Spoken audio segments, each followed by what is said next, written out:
Assalamualaikum warahmatullahi wabarakatuh. Perkenalkan, saya Putri Hidayatul Fatwa dari program studi Hukum Pidana Islam kelas 6B. Di sini saya akan membuat video edukasi pendek terkait tindak pidana pembegalan di Kota Jambi untuk memenuhi UAS tafsir ayat dan hadis hukum pidana. Pada beberapa waktu lalu, masyarakat Jambi kembali dirasakan oleh aksi pembegalan. Salah satu kasus terjadi di kawasan Jalan Purwodadi, Kota Jambi, ketika dua perempuan menjadi korban pembegalan pada dini hari. Pelaku memepet kendaraan korban hingga terjatuh, kemudian mengancam menggunakan senjata tajam dan membawa kabur sepeda motor korban. Peristiwa ini terekam CCTV dan menimbulkan rasa takut di tengah masyarakat.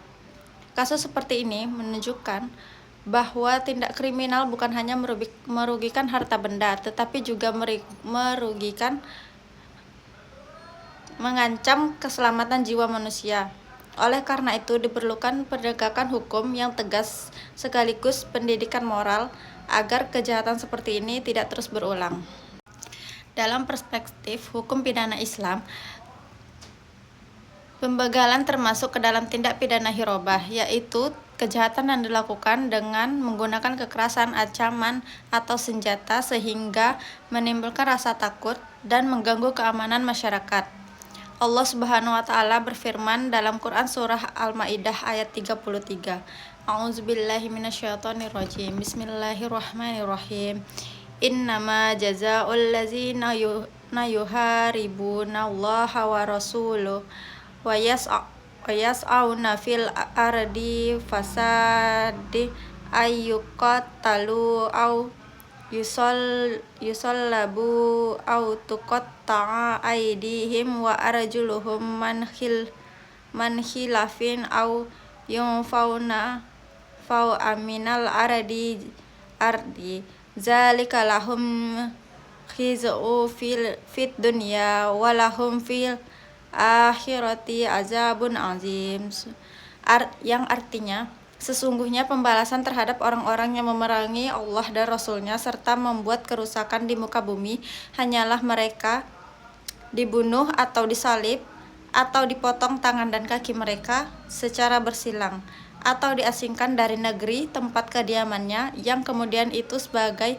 suatu penghinaan bagi mereka di dunia, dan di akhirat mereka memperoleh azab yang besar. Quran Surah Al-Ma'idah ayat 33.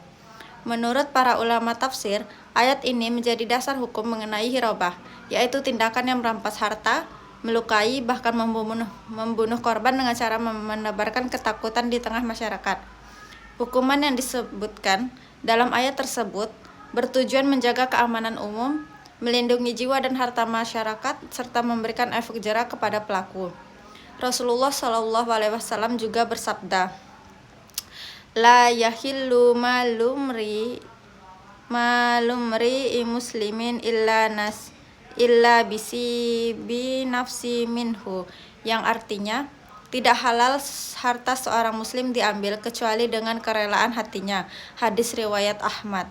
Hadis ini menegaskan bahwa mengambil harta orang lain dengan cara paksa, ancaman, ataupun kekerasan merupakan perbuatan yang diharamkan dalam Islam. Oleh karena itu, Islam tidak hanya memberikan sanksi pidana, tetapi juga menanamkan nilai keimanan, kejujuran, dan tanggung jawab agar kejahatan seperti pembegalan dapat dicegah sejak awal. Dari kasus pembegalan di Jambi tersebut, dapat dipahami bahwa hukum pidana Islam hadir untuk melindungi masyarakat serta menjaga 5 tujuan pokok syariat, yaitu agama, jiwa, akal, keturunan, dan harta. Nilai-nilai yang terkandung dalam Al-Quran dan hadis tetap relevan dalam menghadapi kriminalitas modern.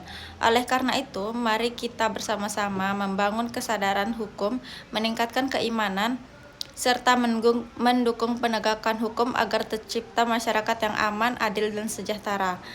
Sekian dari saya, terima kasih. Wassalamualaikum warahmatullahi wabarakatuh.